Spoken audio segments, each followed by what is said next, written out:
Good morning. We are doing the Uddhava Gita. We had started chapter 14, and we had completed a few verses till verse 4 we had done. Based on the questions which Uddhava had asked Sri Krishna, Krishna had answered him about the part of realization, and he's assumed that there is something which Uddhava understands about realization, and then what happens after a person is realized is mentioned over here. So we are continuing from verse 5 onwards, this new chapter. So we are doing Uddhava Gita, chapter 14, the last message of Sri Krishna, verse 5. Therefore, O Uddhava, dwelling on your own self till the attainment of realization, be endowed with knowledge and realization, and worship me with devotion. Now, here we get to understand something very unique. The idea that realization comes later. First comes dwelling on the self, which means you have explored the idea called the self before. So, before I realize the self, I have to know that there is a self. Think about it. Before I realize the self, I have to know the idea that there is a self, and I have to dwell in the self, which tells us that there is a lot of stuff to do before you actually get realized. So it is not so simple as it looks. The path of realization is very, very tough. Okay, if you think you are going to get realized, just some bulb is going to shine on top of your head tomorrow, that is mistaken belief. It's not going to happen, because you will have to dwell in the self for a very long time before that bulb shines. So, the idea that the attainment of realization, what is the attainment of realization? These words are very, very strange. A person can attain realization, which means we have to get it. We have to go get it. Now, I cannot be dwelling in the self and not get attained. If I'm dwelling in the self for a very long time, then attainment is possible. But if I am not dwelling in the self, the attainment is not possible. There is this idea which you have to explore. So if I have to dwell means, see, when we look at the word dwell, it means you're going to stay there. So let us think about it. What is this dwelling in the self mean? First, dwelling in the self means, suppose you have a house, you have built a house. Let us say it is a farmhouse. All right. Now today, during the times of coronavirus, what are you going to do? You're going to do self-isolation, right? So when you're going to do self-isolation, what is the best thing for you to do? Most of the people are moving away from the city into the villages. Why? Because the air is good over there. You have very good air. There is no pollution over there. There are no people close by. That means one house is far away from the other one. There is a distance already created. Normally, when there are people, you have to use the distancing techniques as well as wear the mask. This is a standard requirement today. Now think, when I am staying in a far, far away location, where one house is distant than the other one, I don't have to practice it that seriously. But I can still definitely do what is necessary during these times of crisis. But let us take it like that you have gone to this place, which is your farmhouse. You have isolated yourself. So doesn't that tell you that when a person is dwelling in the self, he has to first isolate himself? If he is in connect with 100 people, even his near and dear one, let us say his wife is there, or her husband is there, do you think realizing the self is possible? I don't think at all. It is not possible at all. You can't dwell in a self alone with another person over there. So if somebody thinks that I will take my spouse or I will take my children or I will go with my guru, no. The guru normally will teach you how this is done. You stay away in isolation, number one. You don't get involved in any activity. Your mind has to be calmed down. There should be no activity in the mind. Your chidakash has to be clean, cleared out. Your heart has to become pure. You should not have a single thought of any kind of attainment also. I'm not going to attain anything. So don't say, no, I'm going to get self-realized. That's why I'm going to isolate. No. You just have to dwell in the self. It has to be completely at ease. So this dwelling in the self is a very, very important step. And how many days, years, months, nobody knows. This cannot be said when the realization is going to strike you. Okay? So this realization, this understanding, the knowledge that seeps in is very, very deep. So now, therefore, Uddhava, dwelling on your own self till the attainment of realization, you have to dwell in the self till you attain realization, which means your isolation period can be a very, very long one. For some, it may be a few weeks, days, yes, because their sadhana might be so very sincere. You have to do your practices, your spiritual practices is a must. See, absolutely frugal way of living. That means you're not carrying anything with you. You're not carrying your entire backpack with you with your cell phone and stuff like that. Just please remember, you're isolating yourself. You're not carrying your world with you. Just ensure that there is nothing around you. There is not even a sound which is coming over there. Okay, yes, if you are sitting near a river bank and the river is flowing smoothly and calmly, that can soothe you. Yes. If you are staying in the mountains in some cave, yes, there may be some bats around or there might be some kind of birds or whatever. That's all right. So I hope you got the answer. When you isolate yourself, when you are not in connect with anybody, the world is stilled around you. Absolutely. And how many days, weeks, months, years, I have no idea. It is dependent on your sadhana, on the amount of effort that you are going to put in. So once you have put in that effort and once you have realized yourself, the realization strikes a person like this.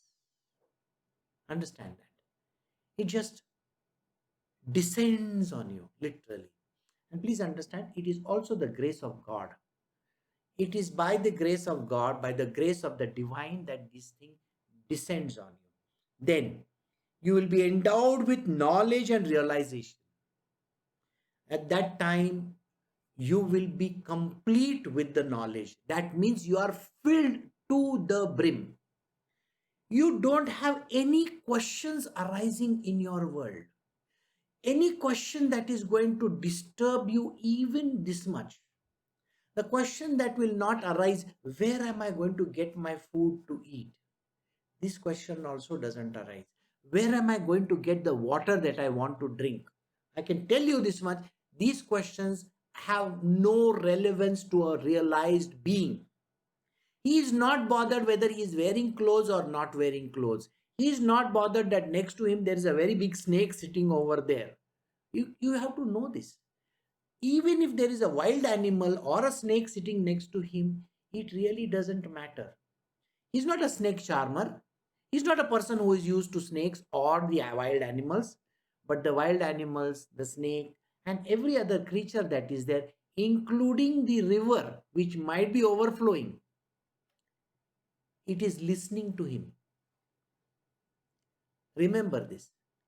This man is no longer a man at all. He is a realized one. A realized person is full of knowledge. Complete with the knowledge, there is nothing more to grasp anywhere. He doesn't have to think, how does this grass grow? Why is the river going like this? All these questions are not there at all. There is not even this question that, have I seen God? The answer is there right in front of his nose. There is nothing to actually stress him out on. Does this person have a family? That also is the question, non-existent question, because it is not even scratching him anywhere. Got it? It doesn't even appeal to him. There is nothing like that. So, he has got this knowledge up to the brim and realization and worships me with devotion. So, what does this person do? Remember, this question was there. Has he seen God? Of course, he has seen God. And then what does he do? A realized being then understands the truth. See the word self-realization. I know myself. Who am I is answered. See, who am I is answered. What is that is answered. What is that? That question, what is that? That is God. So that is also answered because God is there in front of him. That answer is also there. So what does he do? He becomes a devotee of God. So even if you are following the path of Sankhya Yoga or Karma Yoga, devotional path is the ultimate. Please remember this. There is nothing else beside devotion. So it is not important that you have to follow the path of Sankhya Yoga. No, not necessary at all. It is not even important to follow the path of Karma Yoga. You can be just a Karma Yogi by chance. You can just be a Sankhya Yogi by chance. But devotion, you have to be in it. If you are a devotee of Krishna, you will attain your path immediately. This is the answer. So we move to the next verse. This is chapter 14, Uddhava Gita, the last message of Sri Krishna. Krishna is talking to Uddhava. Verse 6. Sacrificing unto me the self and Lord of all sacrifices in their own selves. Through the sacrifice of knowledge and realization, sages have attained to perfection in that they have realized me. Now, once you have attained the state of self-realization, that self-realization is literally you, then what happens? It is like the biggest gift that you have ever got in your life. If you have got that gift, now tell me, what does knowledge tell you? Do you want the gift? The answer is no, I don't want it. It is not important. I don't need to own anything. The realization is also like an ownership of something. Okay, now you want to own a Lamborghini or some such fancy car, okay? And now you have got it. What do you do with it? Nothing. You are not going to drive it because where are the roads to drive? Right? Where are the roads to drive? Where is the petrol to pay the money for? I mean, you don't have money. So where is the petrol going to come from? Maintenance cost is very high. So now see all these things which I'm telling you, think about it. What is the self-realized person going to do? Where is he going to drive around in? So what is he going to do in this world? With self-realization, the person has nothing to do. He's not going for a drive, remember this. He's not going out, okay, let me go and test myself out. Self-realization, self-realization. Do you know this? Do you know what is self-realization? He's not going to go and ask anybody. So the person has nothing to do. It's like a very, very expensive, gold or jewel or something like that. He is going to have the most expensive jewel lying in his hand. What does a person do who has nothing to gain? Think about it. It is like a poor man has found $1 million or $1 billion. what is he going to do? There is no way. So what does the person do? A realized being has to now trade in. Trade in like you do trade in.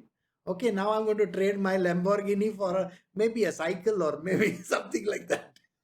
A pair of shoes. You got what I'm saying? He's going to trade in. And what is he going to trade in? This realization he has to trade in for the love and devotion of Krishna. Which means you have to take your realization and keep it at the feet of Krishna and tell him, take your realization back. I don't want it. It is so beautiful because you don't need realization. If you have got your God in your hand, the palm of your hand, why do you need realization? This is the funniest part. Sacrificing unto me, the self and Lord of all sacrifices in their own selves. So what do? You say, this self-realization, I don't want, take it away, please. Now that you are giving me, I know. You see, it is like having a nice medal. Maybe you have become a Nobel Prize winner or something. I don't know whether they give a medal for Nobel Prize. I'll just hold it like this. Oh, see, I got Nobel Prize. After that, what do? Eat it? Yeah, in some of the places, if you have seen the Olympic medal, they'll put it in their hand like this.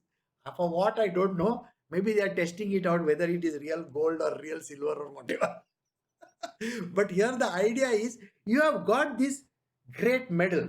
Okay, you have reached realization. And then what? Nothing. So, sacrifice it to him. Sacrifice the self to Krishna. Krishna is giving this understanding. There are those who haven't sacrificed.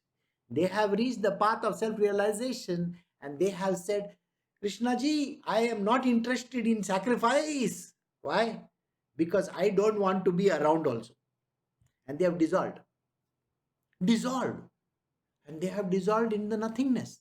They have dissolved in the Brahma. That's it. Vileen ho gaye. They have disappeared in it. Because they don't want to do anything. They don't even want Krishna's love. They don't want anything.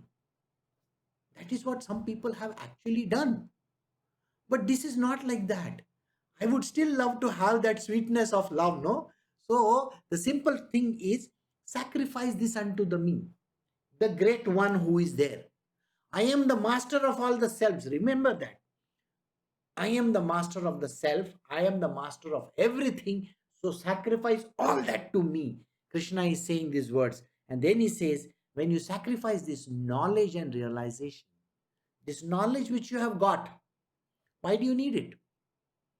Why do you need it when I am with you? I am the entire Google of this world. I am the entire Wikipedia of this universe. Why do you need even that book? Carry me with you, isn't it? Just carry me with you in your heart. That's it. Carry Krishna in your heart. The entire knowledge is yours, but you don't carry it with you. If you carry it with you, you don't have the capacity to do so. If there is a body which is just about 5 feet nothing, what do you think is going to be there? The kind of memory that a person has is zilch. And you think you can carry the entire universe, the whole knowledge of creation and the universe, instructions and everything? It's not possible. Can you carry the knowledge of the gods and the three worlds? No. Can you carry the knowledge of the divine unmanifest? No. Can you carry the knowledge of the divine second unmanifest? Not at all. So if somebody says, you are carrying that knowledge, no, sacrifice it to Krishna. Say, I don't need this knowledge. I don't need this realization also. Just take it away. Just take it away, and I'm satisfied with what I have. And they have attained perfection. In that way, they have realized me. So these sages would have attained perfection if they have sacrificed the knowledge and the realization unto me. So take the knowledge, take the realization, take the self and give it at the feet of Krishna and say, Krishna, I don't need this. I just need your love. That is it. Now we are starting something completely different. It is called the devotional aspect. This will tell you something really strange. Why do you need realization in the first place when you're going to chuck it? Right? You're going to have it and then chuck it. Why do you need it in the first place? Why can I not eliminate all these steps and go to the last step? The last step is what? Realizing Krishna, isn't it? Knowing Krishna, just to be with him, just to be the devotee of Krishna and to be in love with him is the absolute ultimate step. And there are no other steps after that.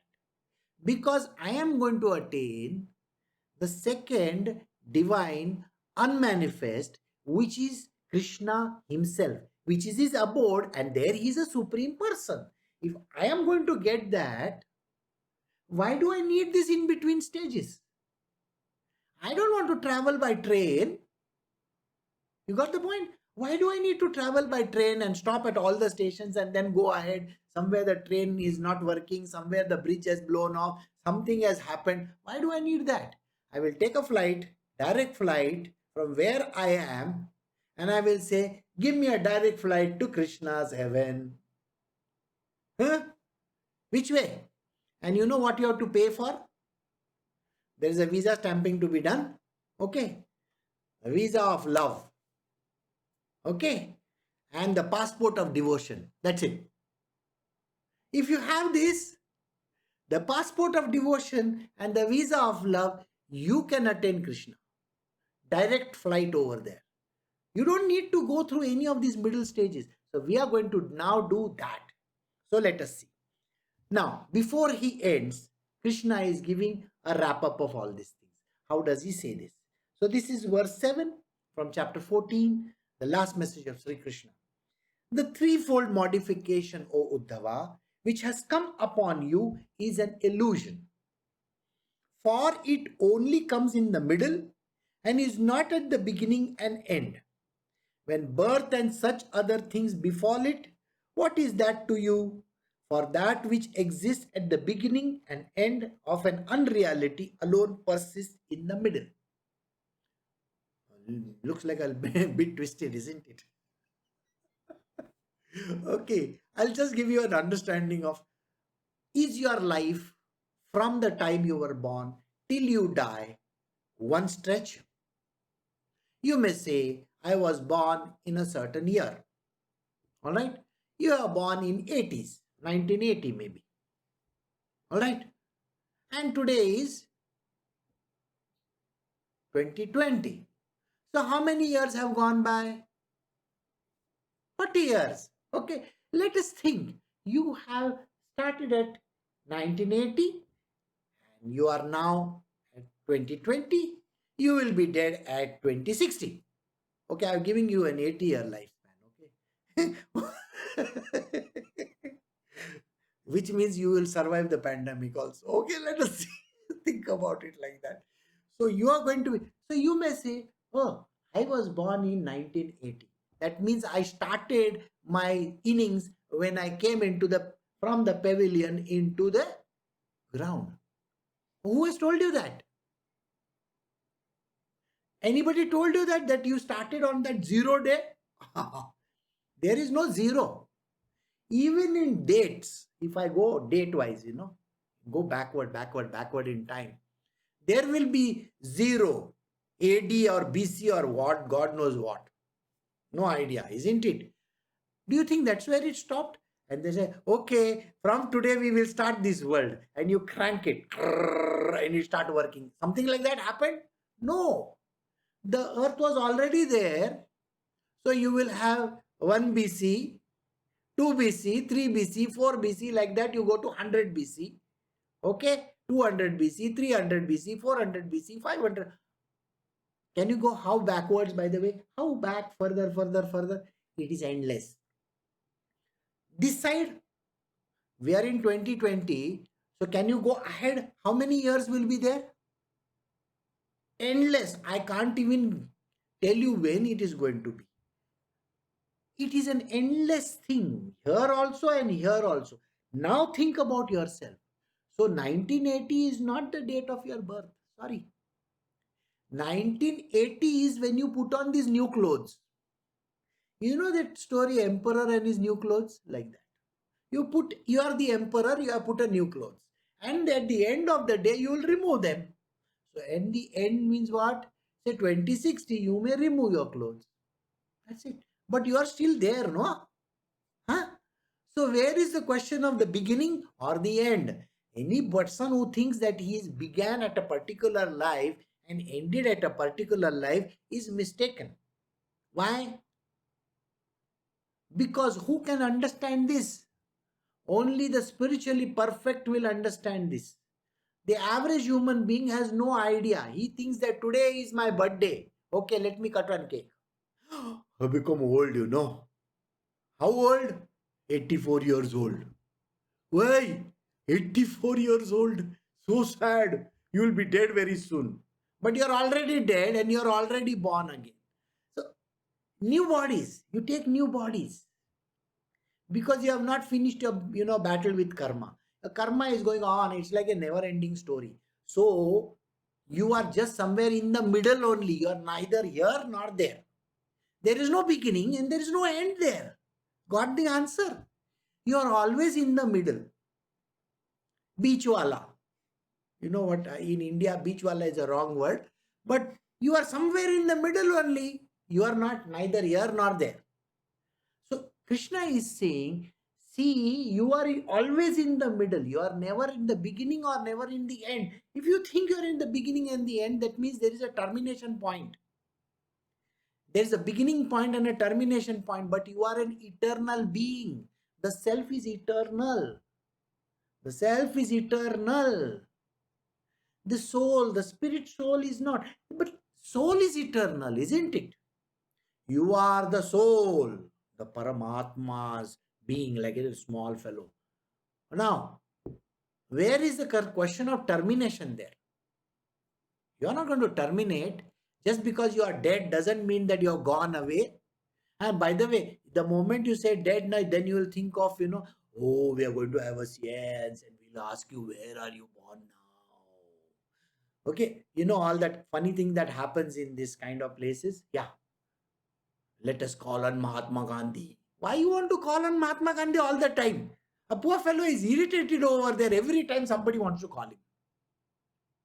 See, the idea that we conduct all this kind of nonsense is wrong. Don't go and do those kind of things. It's not worth it, let me tell you. Where is my dead mother gone? Why do you want to know? She might have taken up another body, for all you know. Or she might be enjoying herself watching some TV in some heaven. Who knows where she is? God alone knows. Don't even bother to find out. Okay, let her enjoy where she is. So the idea is like this. Don't bother. And if you keep on thinking that, yeah, I have so much karma, I have to be born again and again and again.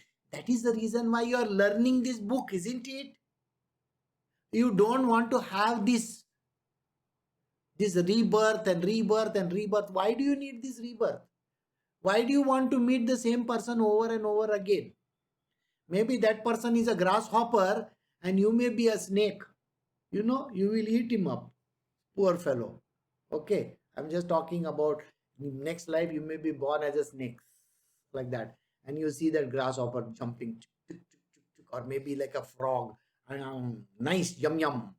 You see, that's what you will do.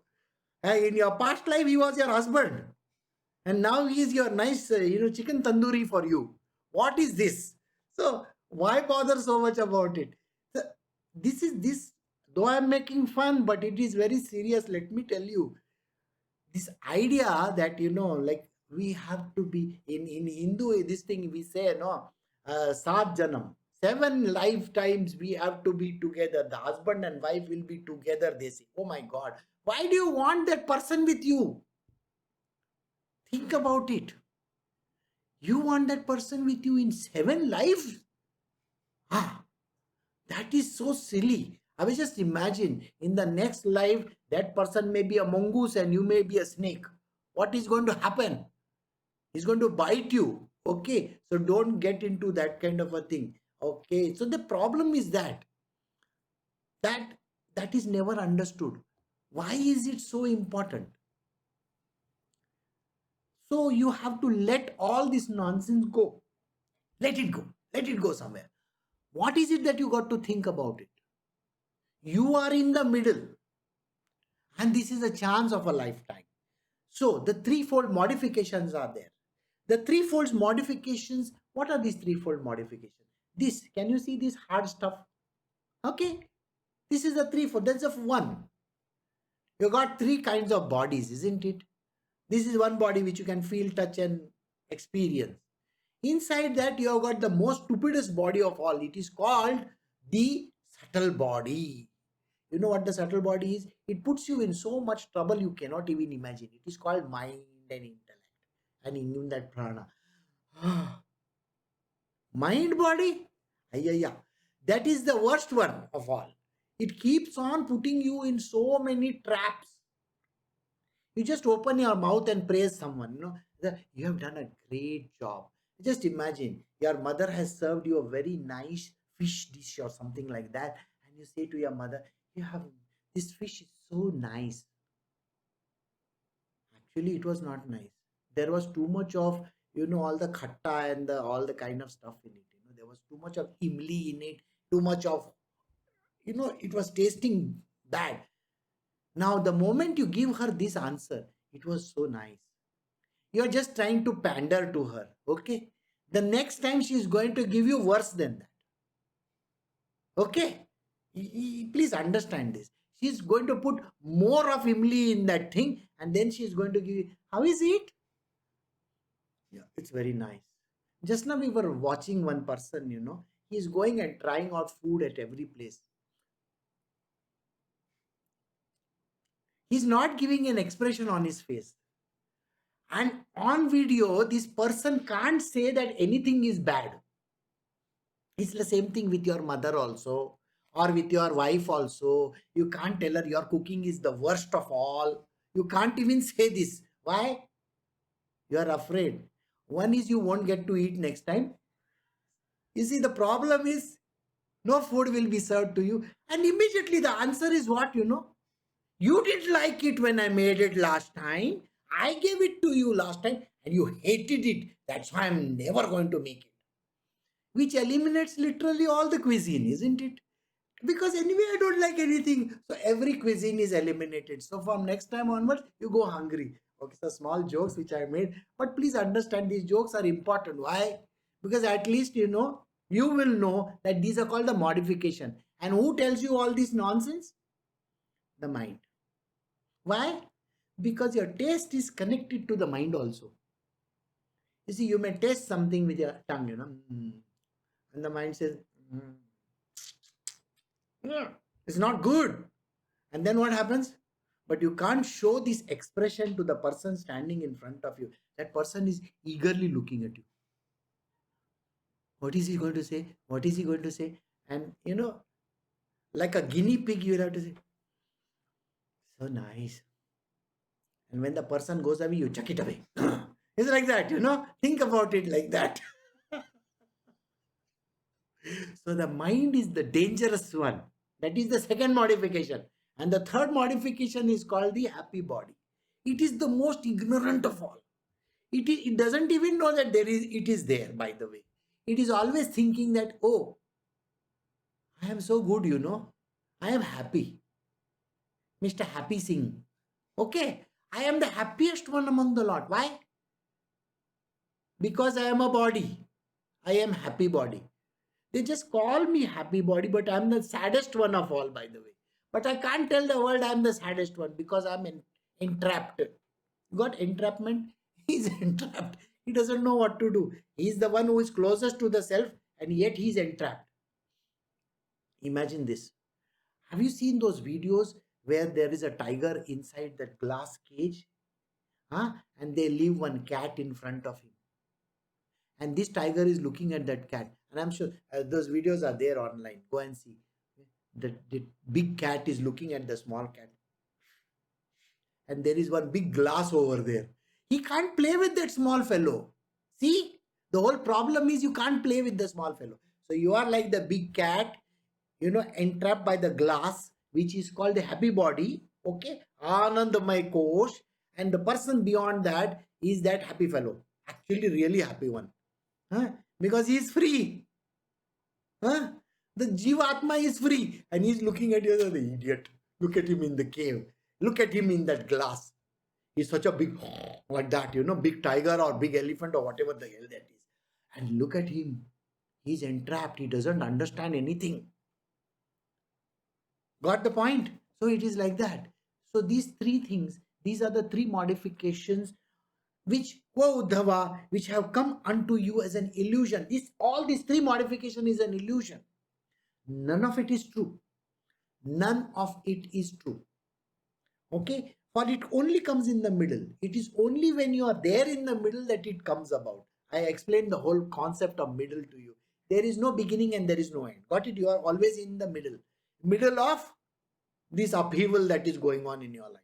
Okay? Because you are carrying, imagine, have you seen that Vetal, Vikramaditya and Vetal? There is one very nice stories. If you go to Google and find out Vikramaditya and Vetal, you know that Vetal is always, like, he's always on his back. He's sitting on his back, and if you don't answer my question, I'm going to eat you up. He says like this all the time. Vetal means a ghost, okay? That fellow is always sitting on the back of this king, Vikramaditya. And he's yeah, like that.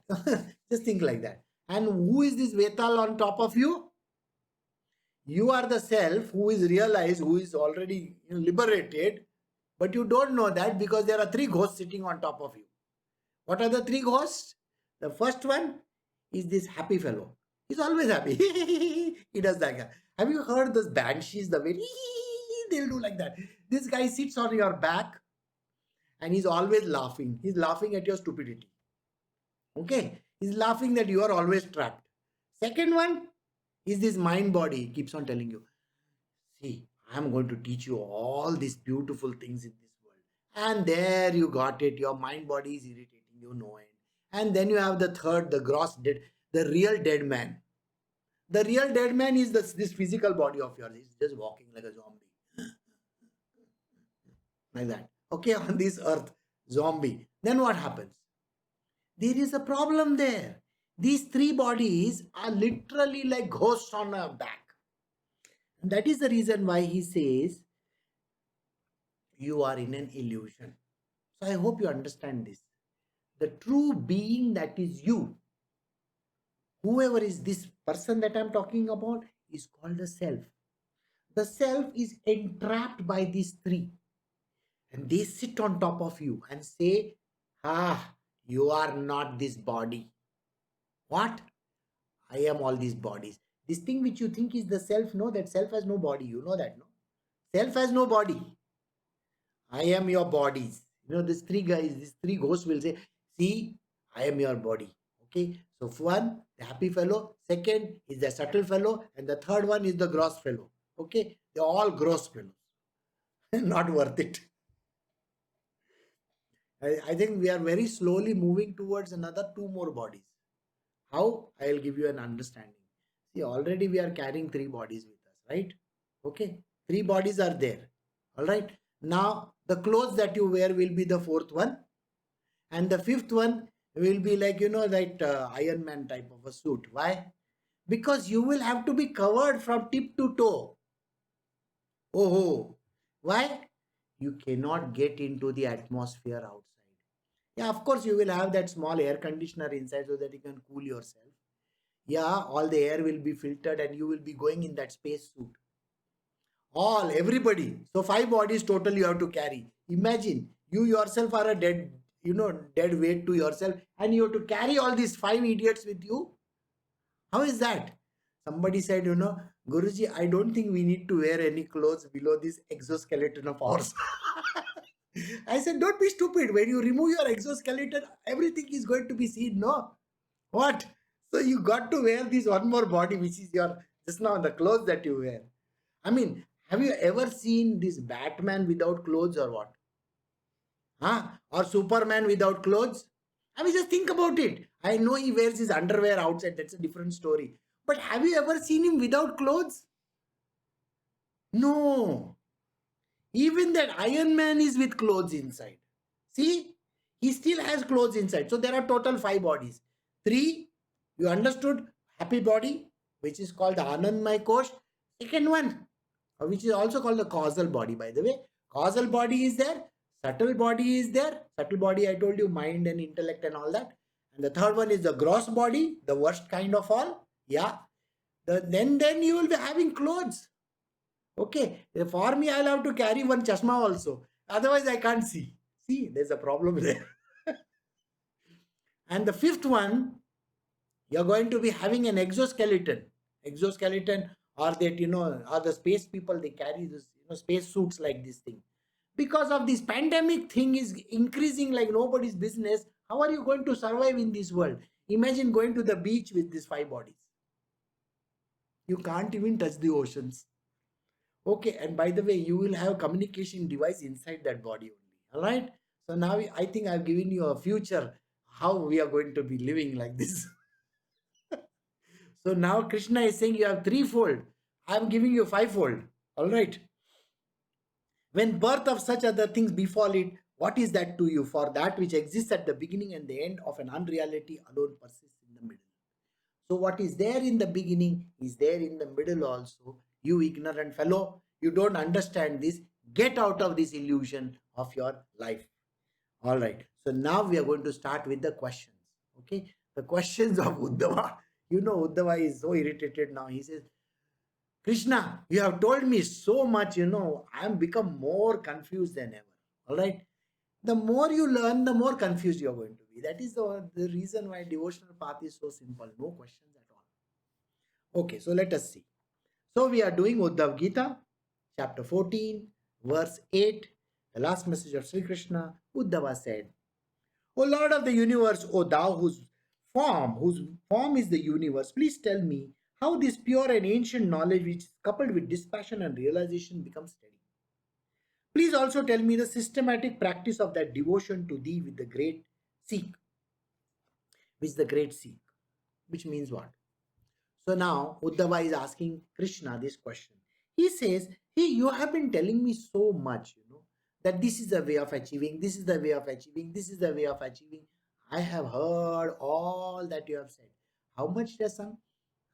Don't ask that. It is always, tomorrow is another day. I have to still think. You see, you are giving me this food all at one time. And in your case, all you great people, your case, I'm giving it weekly doses. Okay. For Saturday and Sunday, 1 hour only. Imagine Uddhava is there, full dosage at one time.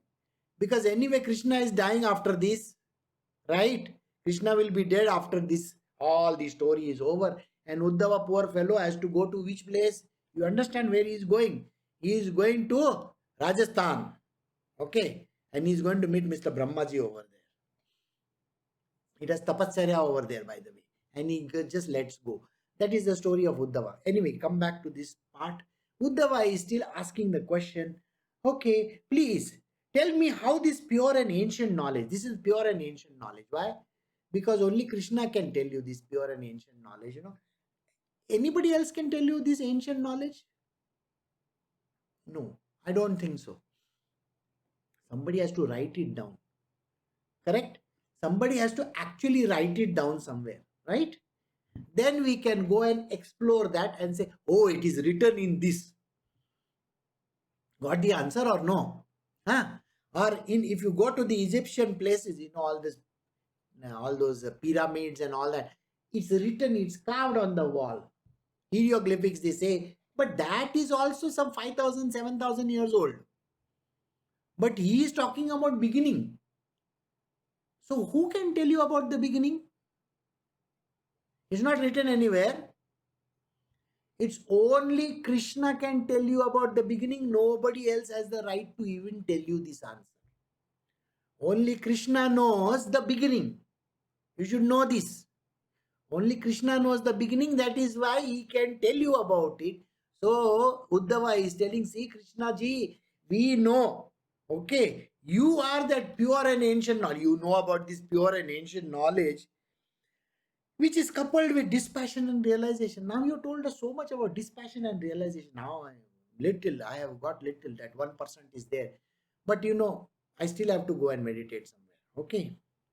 So Pushkar he goes to, Pushkar. I was just trying to think about what is the name of that place. Pushkar. Yeah.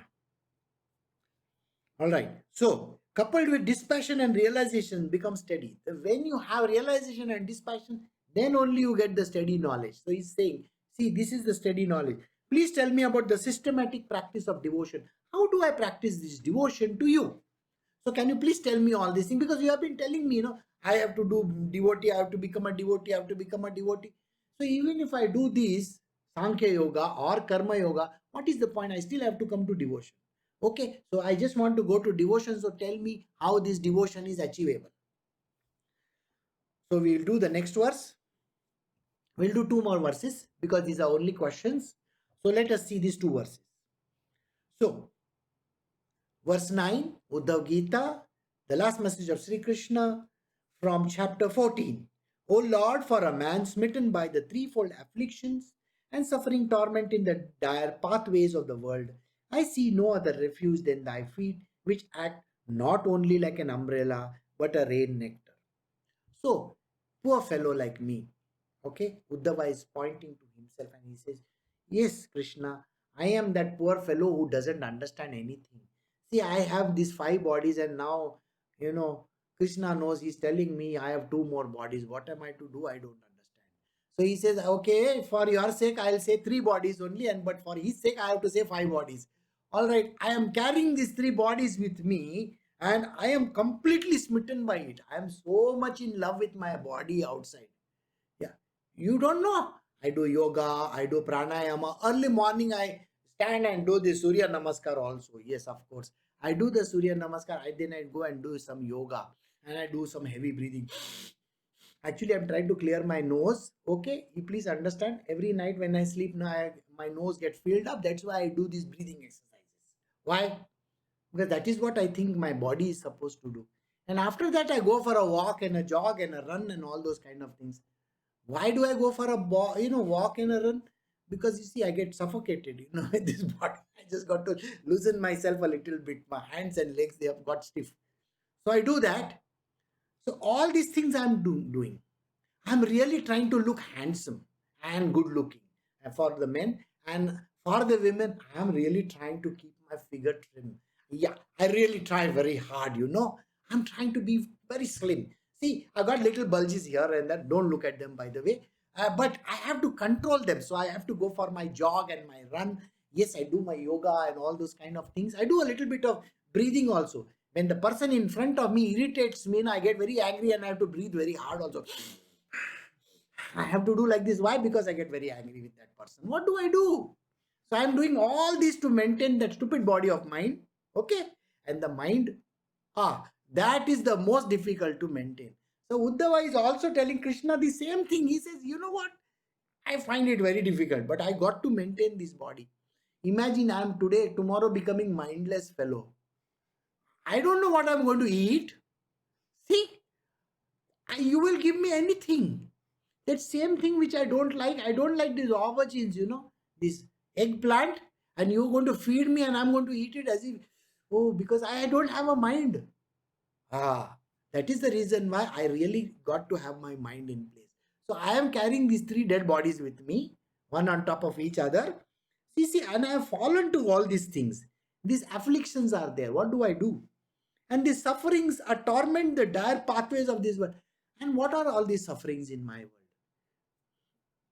First, I have a wife. And the wife will say, I have a husband. And then I have these 2 rascals, children. You don't know them. I feel like garroting them. But then I have to be a good mother or a father. Yeah, these are my cute children. What cute?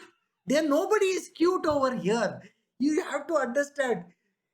Everybody is bad. I tell you, I really rue the day when these fellows came, but I got to celebrate their birthday. If I don't do that, no, then they are not going to do any work for me. Then I'll have to go and clean their room just like that. Okay, so I got to celebrate their birthdays also very nicely. Yes. And yeah, many a time when I don't want to go to McDonald's, they'll still say, no, Mom, can we go to McDonald's? And yeah, I have to go there also. And yes, one picture is required with that fellow, outside, that guy who is sitting like this. I got to have that picture with me. and I don't like it. What do I do? So all these things I am forced to do. Just imagine this. I am literally forced to do all this stuff. And this is a part of my life. And this is a torture to me. And you don't really understand. So, Krishna, you please understand this. This is a torture I am going through. Okay. And you are laughing away to glory. What is this? So, these torments and the dire pathways of this world. These pathways means what? Just imagine, like, I am born this time. And my son says to me, Mom, you are the greatest mom in the world. And he has given me a beautiful card. I tell you, that card is so lovely. That is the only time he was very good to me. Rest of the time, I feel like murdering him. But okay, if that one card is enough for the lifetime. And I always feel, this one card I got to preserve. But then if I preserve that card, I have to meet the same idiot again in my next life. Then what do I do? And next life, I think he's going to come like my brother. You know this, sibling rivalry that is there? Yeah, that time I'll see to it, I'll kill him. You know how sibling rivalries are there. So next time when he's my brother, no, I'll show him. So this time, lifetimes after lifetimes. So Uddhava is telling Krishna, Krishna, you put me in this condition. See, these three bodies of mine, they are trapping me like nobody's business. And every time I have to keep on getting births again and again.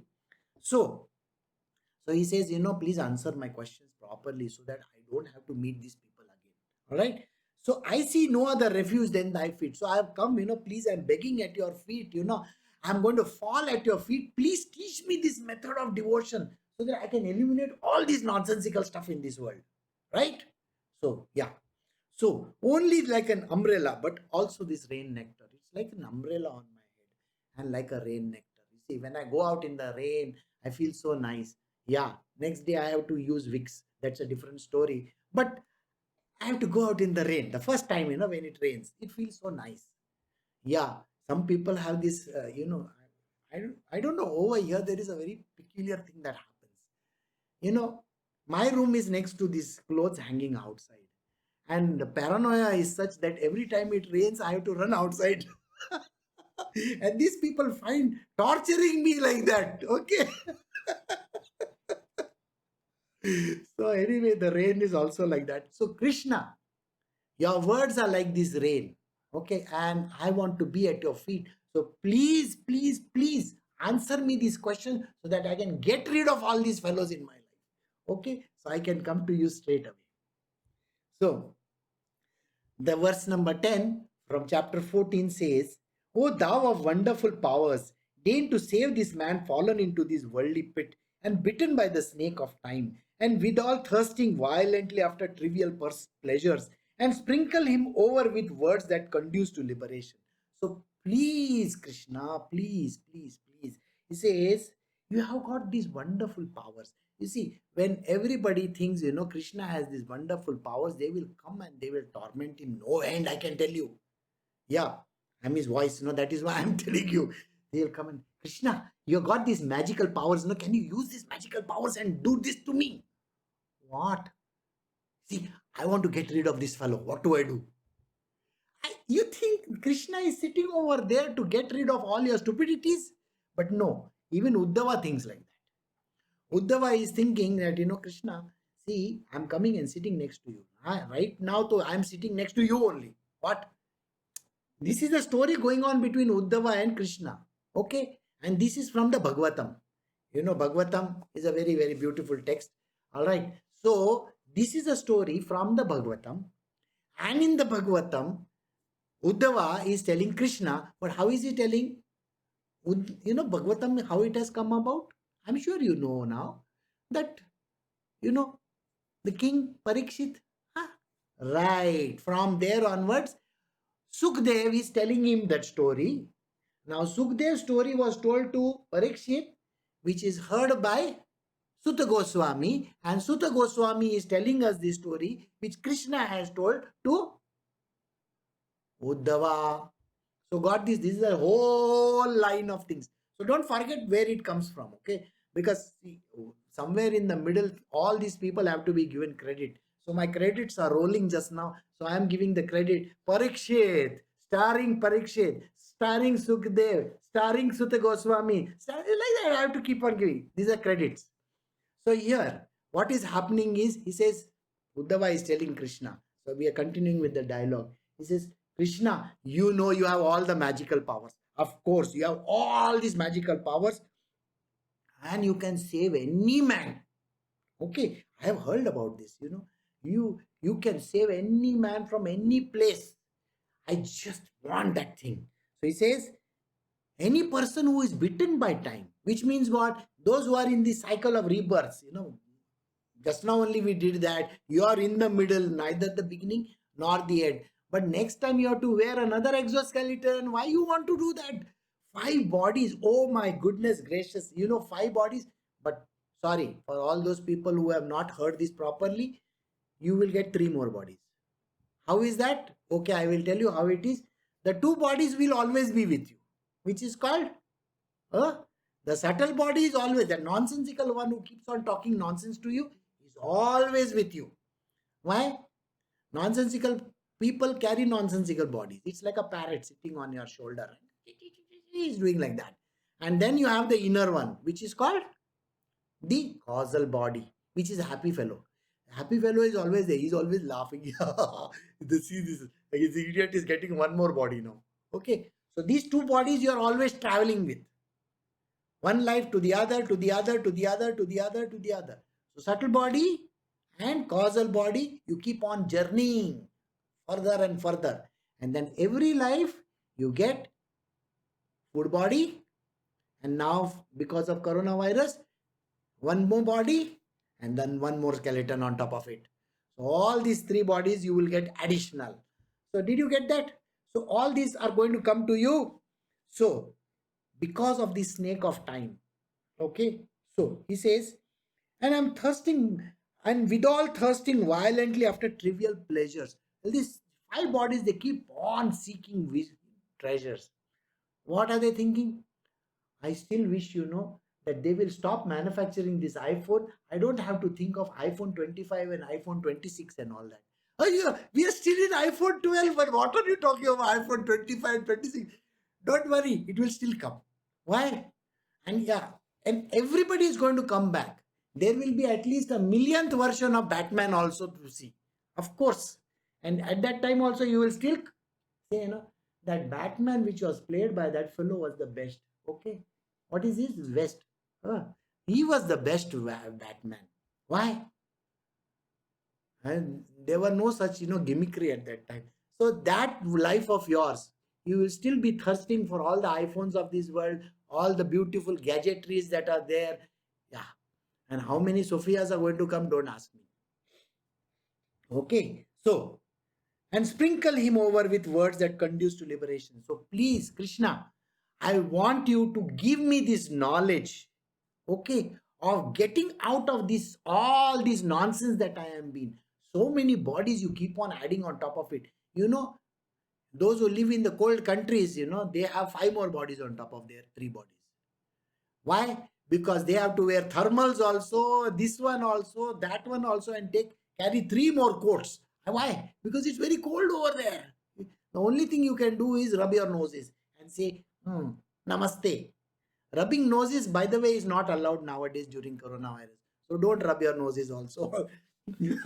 See, every time before I start my satsang, I have to put on powder on my nose. Otherwise, it becomes like reindeers, shining nose. That is why. All right.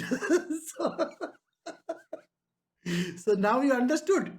So the thing which you need to understand over here is, Krishna, please give me these answers how to reach the devotional path. And those who are really keen, and those who want this instant, ticket, because we'll be issuing tickets tomorrow, Sunday, okay, to straight away to reach that Golok of Vrindavana through the devotional path. Please join us tomorrow for the satsang.